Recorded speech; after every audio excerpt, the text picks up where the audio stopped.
Hi స్నేహితులారా, బైబిల్లోని దానియేలు కథకు స్వాగతం. ఇది అచంచలమైన విశ్వాసం, ధైర్యం, దేవుని అద్భుత శక్తి గురించిన నిజమైన కథ. దేవుని మీద ఆధారపడిన వారిని ఆయన ఎలా ఆదరిస్తాడో ఈ కథ చూపిస్తుంది. ఈ ఆసక్తికరమైన ప్రయాణంలోకి వెళ్దాం. పురాతన యూదా రాజైన యెహోయాకీము రాజ్యంలో బబులోను నుండి వచ్చిన శక్తివంతమైన రాజు నెబూకద్నెజరు యెరూషలేమును గెలిచాడు. విజయం తర్వాత అతను తెలివైన, అందమైన యువకులను ఎంచుకుని బబులోనుకు తీసుకెళ్లాడు. వారిలో 4 ప్రత్యేకంగా నిలిచారు: దానియేలు, హనన్యా, మీసాయేలు, అజర్యా. బబులోనులో వారికి కొత్త పేర్లు పెట్టారు: బెల్తెషస్సర్, షద్రకు, మేషక్కు, అబేద్నెగో. నెబూకద్నెజరు ఈ యువకులకు ప్రత్యేక భోజనం ఇచ్చాడు. కాని దానియేలు దేవుని పట్ల శుద్ధంగా ఉండాలని నిర్ణయించాడు. రాజు భోజనాన్ని తిరస్కరించాడు.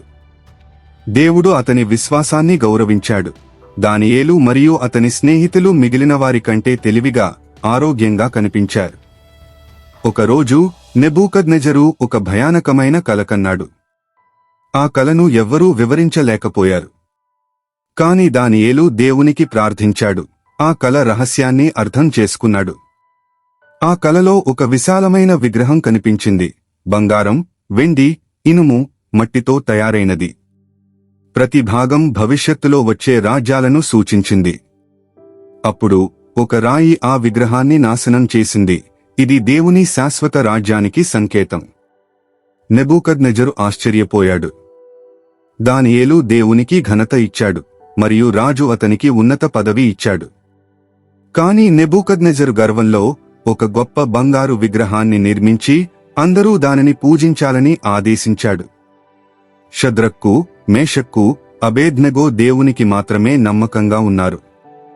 వారు విగ్రహానికి నమస్కరించలేదు. అందుకే వారిని అగ్నికుండంలో వేశారు. కాని దేవుడు వారిని విడిచిపెట్టలేదు.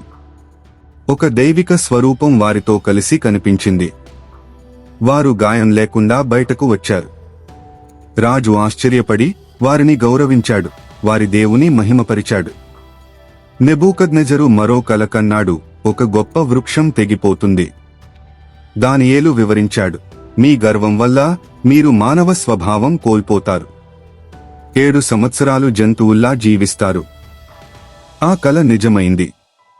నెబూకద్నెజరు అడవిలో పశువుల్లా జీవించాడు. తర్వాత అతను దేవుని గుర్తించి తన రాజ్యాన్ని తిరిగి పొందాడు.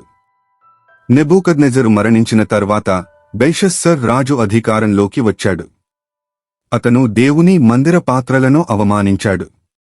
అప్పుడు గోడపై ఒక చేయి కనిపించి మెనే, మెనే, టెకేలు, పర్సిన్ అని రాసింది. దానియేలు ఆ రాత అర్థాన్ని వివరించాడు. మీ రాజ్యం ముగిసింది.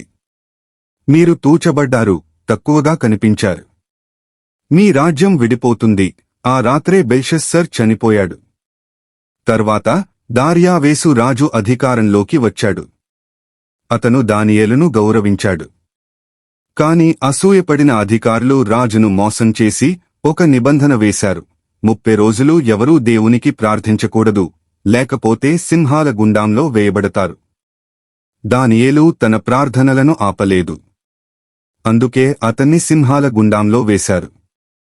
రాజు బాధపడి, నీ దేవుడు నిన్ను రక్షిస్తాడు అన్నాడు. దేవుడు తన దూతను పంపి సింహాల నోళ్లను మూసేశాడు. మరుసటి రోజు దానియేలు గాయం లేకుండా బయటకు వచ్చాడు. అతనిపై ఆరోపణ చేసిన వారిని సింహాల గుండంలో వేశారు. వారు మరణించారు. దార్యావేసు ఇలా ప్రకటించాడు: దానియేలు దేవుడు జీవముతో ఉన్నవాడు. ఆయన రాజ్యం శాశ్వతమైనది. ఆయనే రక్షకుడు. దానియేలు తన జ్ఞానం, ప్రార్థన, దైవ విశ్వాసంతో నెబూకద్నెజరు, బెల్షస్సర్, దార్యావేసు, కిరుసు వంటి రాజులకు సేవ చేశాడు. వారంతా అతన్ని గౌరవించారు. ఈ దానియేలు కథ దేవుని మీద నమ్మకం ఉంచిన వారికి ఆయన ఎల్లప్పుడూ నమ్మకమైనవాడని గుర్తుచేస్తుంది. ఈ వీడియోను లైక్ చేయండి, సబ్స్క్రైబ్ చేయండి, మరిన్ని బైబిల్ కథల కోసం షేర్ చేయండి.